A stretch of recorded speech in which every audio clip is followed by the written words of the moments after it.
So here's the thermostat we are replacing.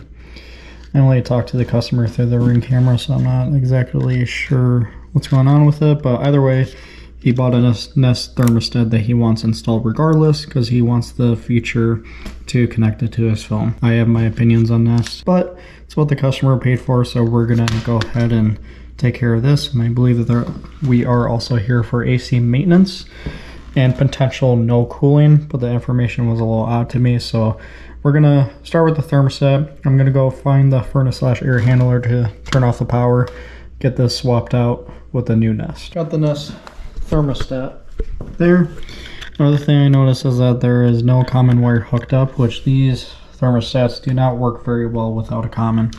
Luckily there's an extra blue wire here, so I'm going to hook it up here. I already got the power off to the furnace downstairs, and then I just got to find this exact same wire down there and hook it up to the control board, and it should work the best to its abilities.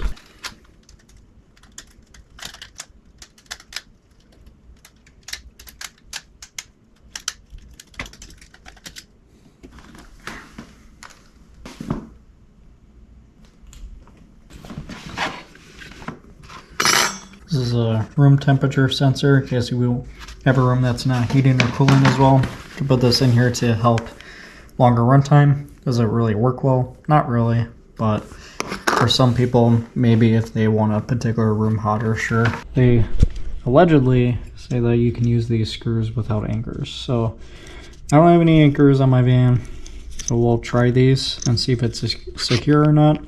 If it's not secure, we're gonna have to come up with something else, but we're just gonna try these first.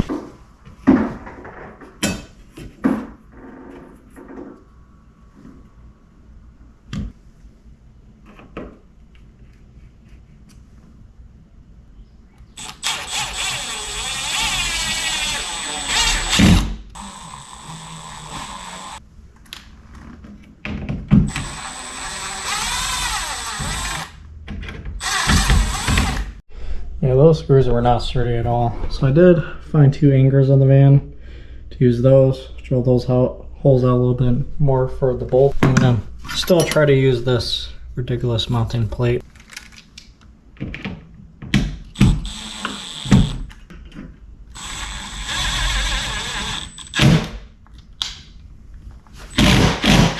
Got that on there pretty good. Like I said, put 2 anchors on the sides for that back plate, then use the nut bolts that came with the Nest. Now we just got the wiring to do, and then the wiring down in the furnace.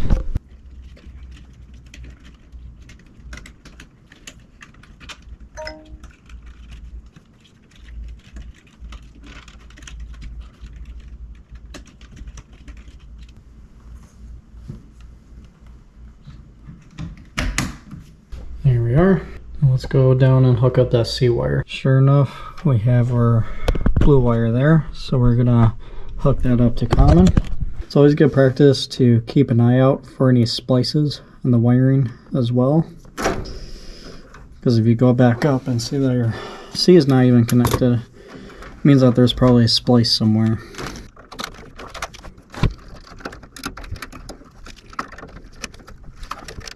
There. Nice and simple. Gotta check for splices, just like there is one here. Luckily, whoever did the splice connected almost everything, possibly. I see this blue wire, so I'm gonna trace that back to make sure that it's the one that I need or don't need. You know, it just dawned on me.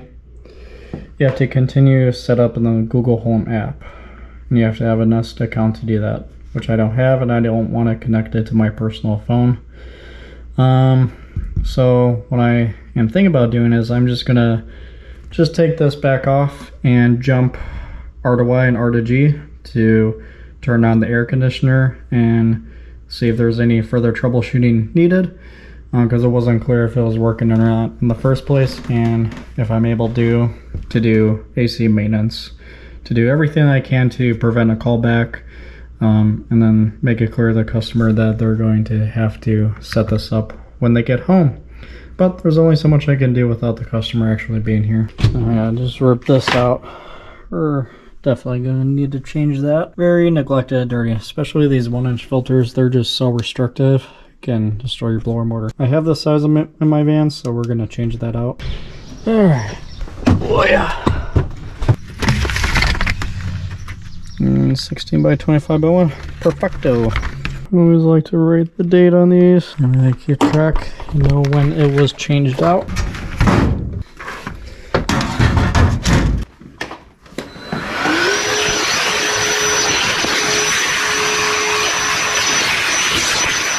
Probably my favorite vacuum. Just turned it on, blower turned on right away. Again, I have it bypassed to the thermostat, and I did hear the compressor turn on. See if you guys can hear it, hear the refrigerant flowing. So now we'll go check out the outdoor unit. Alright. Looks like we got an oldie, but a goodie. I like these old guys.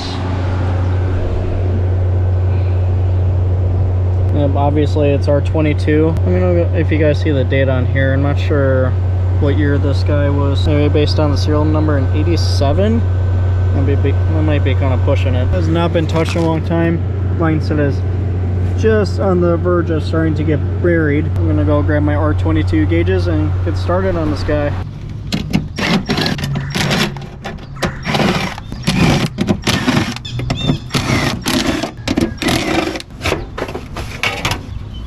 Got a couple capacitors going. Got a hard start as well. They could have been having issues with the compressor starting, or sometimes if the compressor is drawing too much amperage, it can cause the lights in the house to dim a little bit upon startup. We've never serviced this unit before. See a lot of cobwebs in there, so I'm gonna start off by getting some of the cobwebs out, and then we're gonna test the capacitors. I don't like how nothing is secured in here. I get it that it's a tight space and it was tucked away and it works, I guess, but my philosophy is if I'm the last guy touching this, I am responsible for it. So I'm fine with this being taped. That's really sturdy, but I'm gonna take a piece of sheet metal and use it as a bracket to secure this down so that this won't move anywhere. I'll put a screw through here too so that the hard start is nice and secure as well. But first I'm gonna check the capacitors because I don't want to go through all that just to find out that they're testing low. Discharge. So we got 3.9 on this little guy, and of course it's all covered up by tape. So I'm just gonna take this tape off, and it's a 4. So 3.9 out of 4, that's definitely well within range. I'm not worried about that at all. And we'll test the next one. Making sure when I pull those connectors off, I grab it by the spade, not the wire, because loose wires cause fires. So this is going to be a 25 capacitor, and that's 25.3. It's perfect. We can throw these guys back in.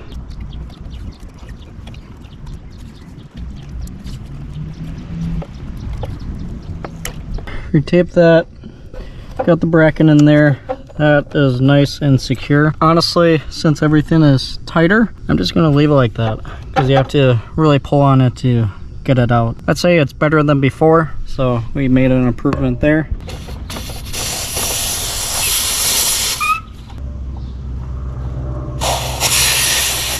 There we go.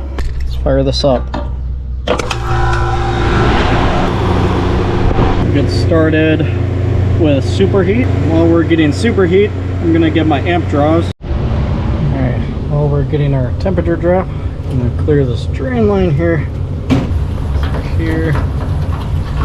Because that one I can't really spin off. I don't see anything plugging it up. Really good airflow blowing through it as well. Checked inside the condensate pump, that looked fine. The system is how many years old and there's not a temp spot. There's one right here, but that's like slap dab in front of the coil, which I don't want to use. Temperature drop was 18 degrees, which isn't bad. And the wet bulb was 55 degrees. Superheat was at 27 degrees. Subcooling, however, is really high. So we're gonna wash this coil afterwards, and hopefully they'll bring that down. All right. So sorry about that, my camera died. The high pressure is a little side. I did put the cover back on since it was just sucking in air from the outside instead of the coil to make the pressures a little bit more even, so everything looked more normal there when I got the cover on, washed the coil. I'll see you guys on the next call.